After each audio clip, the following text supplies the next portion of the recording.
Conexão RS de hoje começa falando de alimentação saudável.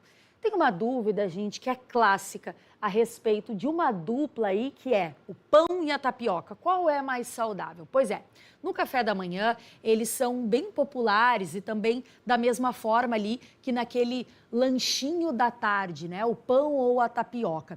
E a gente vai falar sobre isso para entender quais são os benefícios. Qual é o benefício do pão? Qual é o benefício da tapioca? Tem algum que leva mais vantagem? Qual a opção mais saudável? Porque vamos combinar, o pão está presente na mesa de todos os brasileiros e a tapioca nos últimos anos vem se popularizando como uma alternativa até por algumas pessoas. Mas a gente chamou quem entende do assunto, que é o nutricionista Wallace Silvestre, que já está aqui ao vivo com a gente e vai nos ajudar aí a entender as diferenças entre esses dois alimentos e descobrir qual deles pode se encaixar melhor aí na nossa rotina e nos objetivos também, né? Wallace, muito boa tarde para você. Acredito que eu tenha acertado seu nome. Se não for, peço desculpa, me corrija, por favor.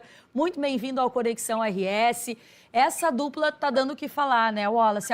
Como eu disse, a tapioca vem se popularizando como um alimento, mas aí eu já quero começar botando uma pimentinha nesse assunto. Tem muitos colegas teus, quero saber se tu participa da mesma opinião, mas tem muitos colegas teus que criticam a tapioca. Qual é o teu posicionamento a respeito disso? Bem-vindo ao Conexão RS. Boa tarde, pessoal. É um prazer falar aí com todos o público e os ouvintes da Conexão RS. Essa discussão ela já tem um tempo, né? Não é de hoje que essa dupla briga aí por uma boa colocação no café da manhã. O que a gente discute muito com os pacientes em consultório é que não existe nenhum alimento que seja proibido ou vilão, né? O que a gente sempre tem que levar em consideração ali é a individualidade biológica de cada paciente. Os alimentos em si, eles têm ali uma proximidade em relação a calorias, né? Então, eu gosto sempre de mostrar esse comparativo para o paciente, né? Um pão de 80 gramas e uma tapioca de 80 gramas, eles vão ter uma diferença de calorias de apenas 40 calorias, né? De diferença entre um e outro. Então, o problema maior está no que você vai adicionar, seja ao pão ou à tapioca, que é o que vai te trazer ali um melhor resultado dentro daquilo que você busca, né? Seja uma alimentação saudável, um objetivo estético ali, pensando no consumo desses alimentos. Perfeito. Eu vou te pedir, Wallace, para repetir, porque eu aqui no estúdio não consegui ouvir o iniciozinho da tua resposta e eu preciso entender qual foi a tua resposta para que a gente possa continuar conversando aqui, eu possa entender o que você falou. A sua opinião sobre a tapioca?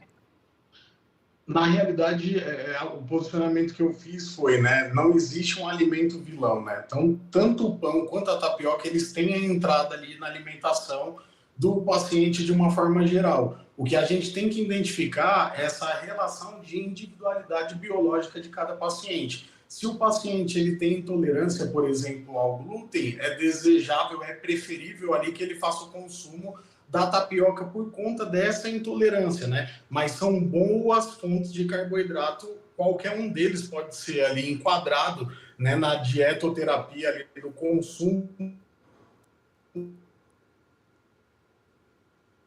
São boas fontes de carboidrato, não existe alimento melhor.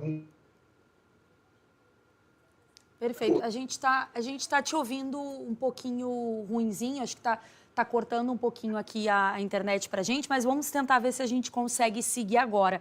Já que não existe, Wallace, assim, um alimento vilão, né? Existe a forma de consumo, o que a pessoa vai colocar ali. Queria te perguntar, por que tem alguns profissionais, e eu já vi até da área da educação física também, né? Que enfim, não é o profissional mais adequado, mas por tratar da saúde, acaba muitas vezes sugerindo coisas para os seus alunos. Por que muitas vezes eles criticam a tapioca? Eu já ouvi alguns até dizendo que era comum a um lixo, era um alimento vazio, sem nada. Por que eles fazem essa associação? Na realidade, o que eles levam muito em consideração é o índice glicêmico do alimento, né? Que seria a quantidade de carboidrato ali a ser absorvido pelo organismo do paciente, né? Ou do aluno deles, no caso. A tapioca, por ela ser um amido, ela chega ali uma carga de glicemia, né? O que comumente eles confundem com açúcar. Acho que o paciente de emagrecimento é preferível que ele consuma um alimento de fonte integral, mas a gente consegue fazer essa adequação também com a tapioca, tá? Basta acrescentar proteínas junto da tapioca. Então, uma tapioca com ovo ou uma semente de chia, linhaça, que ajuda a reduzir esse índice glicêmico também. Então, a tapioca ela está muito longe de ser um vilão, né? Pelo contrário, é uma fonte extremamente boa ali, de boa absorção também pelo organismo da maioria dos pacientes, né? Então, a gente não deve abolir ela ali da nossa rotina alimentar. E para quem está buscando emagrecer, né? Nessa época do ano, o pessoal lota as academias, lota os consultórios de nutricionista, porque, de fato, o nosso corpo fica mais exposto e as pessoas lembram mais, digamos assim, da saúde nessa época. Que conselho você daria nesse sentido também? O conselho para essa reta final aqui do ano, justamente por ter datas comemorativas e um consumo muito maior de carboidratos, é justamente pensar na redução desses alimentos, né? Então, pode consumir, mas em menor quantidade, lembrar de se hidratar. E para a gente ter essa diminuição do índice glicêmico desses alimentos, é preferível sempre juntar uma fonte de proteína junto. Então, no caso da tapioca, a gente pode estar adicionando ali um peito de frango desfiado, um presunto, uma fonte de gordura também, um queijo que acaba tendo proteína também, ovos, né? Tudo isso vai reduzir o índice glicêmico do alimento e vai prevenir que essa fonte de energia não se acumule como gordura corporal. Perfeito. A gente conversou com o nutricionista Wallace Silvestre. Wallace, obrigada pela tua participação, viu? Imagina. Seja bem-vindo outras vezes. Eu que agradeço a participação, espero ter trago um pouco de conhecimento e a gente fica à disposição aqui para tirar, caso eles estejam ali, pode direcionar também aqui nas nossas redes sociais.